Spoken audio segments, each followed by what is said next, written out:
guys, Chris with PhoneArena here, live from IFA 2015.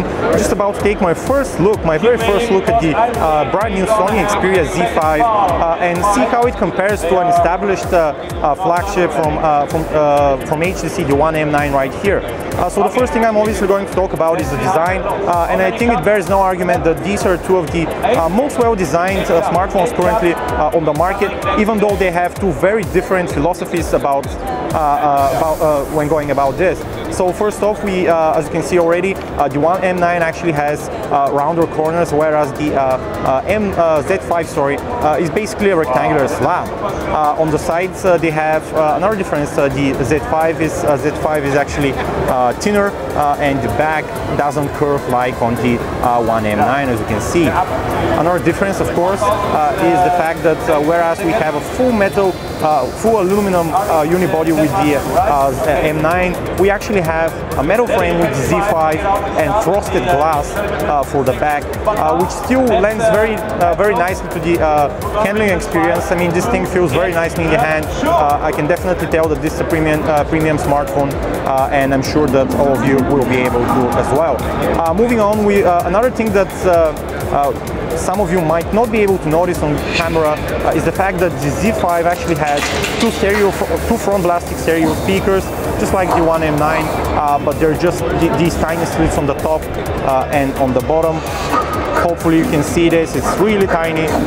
But yeah, another difference between these two devices is the fact that the Z5 is actually fully water and dust resistant. It has IP68 certification, while the One M9 is actually only splash proof. So there's still some resistance to the elements here, but definitely not as thorough as with the Sony Xperia Z5. Lastly, as you can see, we have with the Z5 we actually have a fingerprint scanner embedded into the power key on the right side, whereas HTC is still to make that step. As you can see, no fingerprint on the back, nor on the sides, and nor in the front. Alright, so let's talk about displays next. As you can see, the two devices actually have very similar displays in terms of size, even though the HTC One M9 actually has a 5-inch display, whereas the Sony Xperia Z5 has a larger 5.2-inch display. In terms of resolution, though, they're actually equal because they both have a 1080p resolution, which actually means that the One M9 will have a slightly better pixel per inch density, so stuff might look slightly sharper than on the Xperia Z5.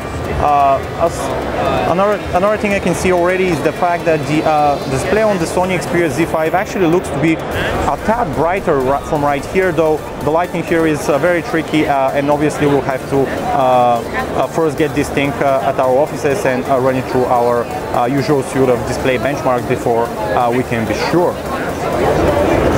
So in terms of processing power and memory on board, these two devices are actually pretty much identical.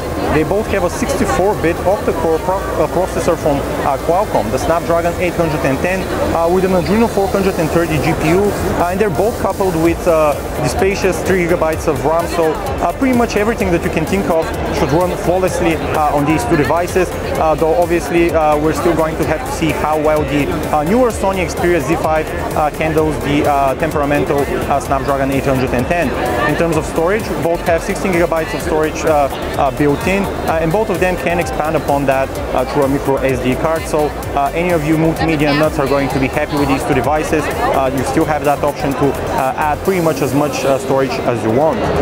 In terms of the software, we have both devices running on top of Android 5.1 Lollipop, though both manufacturers have actually felt the need to differentiate their offerings through custom skin. And in the case of the Sony Xperia Z5, that's the proprietary Xperia team. As you can see, it's running on top of Android 5.1.1 Lollipop, and in many ways it's actually one of the closest relatives to stock Android. As you can see, it looks very much alike to what you get from Google, with some small changes here and there. For example, the app drawer right here is different. There have been some changes with the recent apps menu as well. As you can see, this bar right here. But overall, it's a very stock-like experience, so if you like the simplicity of stock Android, you're obviously going to appreciate what Sony has done here.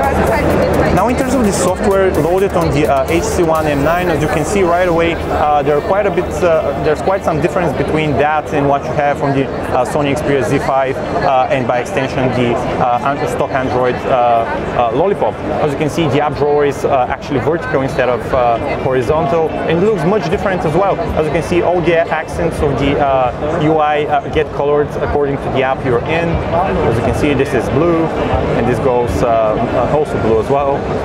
But this is a really nice touch from HTC, and I should say that despite the fact that they have a fairly thorough skin on top of Android, they're actually one of the few manufacturers that have managed to do so without really putting much strain on the processors. So this allows them to basically differentiate their products from what the competitors have without adding much overhead. So if I were to choose between these two devices in terms of software, I would probably stick with the Xperia Z5 just because I like stock Android so much, but I completely understand when people say that they just love the Sense UI. Alright, so let's talk about cameras next. As you probably know, already the HTC One M9 has a 20 megapixel rear camera from Toshiba, coupled with a dual-tone, dual LED flash right here, whereas the Sony Xperia Z5 uses one of Sony's own sensors, an Exmo RS sensor with 23 megapixels and just one single LED flash. Now, obviously, it's going to take a while for us to really go in depth with these two cameras and see which one performs better, but if the past is indicative of anything, we're putting our money on the Sony Xperia Z5, just because the HTC One M9 didn't really prove to be that good compared to what other flagships offer, specifically in low light situations where it actually struggles to keep up. So anyway, turning the device around, we have a very pronounced 4 megapixel ultra pixel camera for selfies with the HTC One M9, while Sony has gone for a 5 megapixel front-facing camera, which is great to see. Sony was one of the last manufacturers to jump ship on the whole selfie phenomenon, so it's good to see that the company is finally being serious about the selfie needs of their potential consumers. So in conclusion, going forward, it's going to be interesting to see if the Sony Xperia Z5 is going to do any better in terms of sales than the HTC One M9, which kind of failed to grab consumers, probably because it looks so much alike to the previous device, its predecessors, though the same can be said of the Sony Xperia Z5. Still, on paper, the Z5 seems like the better buy right now, just because it has this fingerprint scanner, of course the IP68 certification, which means it's water and dust tight, and of course we are guessing, and I have to stress guessing, that the camera on the back is going to perform better than the Toshiba sensor on the One M9, which has troubles in the dark as mentioned. So anyway, the Xperia Z5 is expected to hit markets starting October, and you can already get the HTC One M9. In terms of pricing, Sony is keeping mum, but we're expecting this to be priced identically to most flagships that you see in the US and across Europe. So once again, this was Chris with PhoneArena with a very quick hands-on comparison between the Sony Xperia Z5 and the now aging HTC One M9. Thank you guys for watching.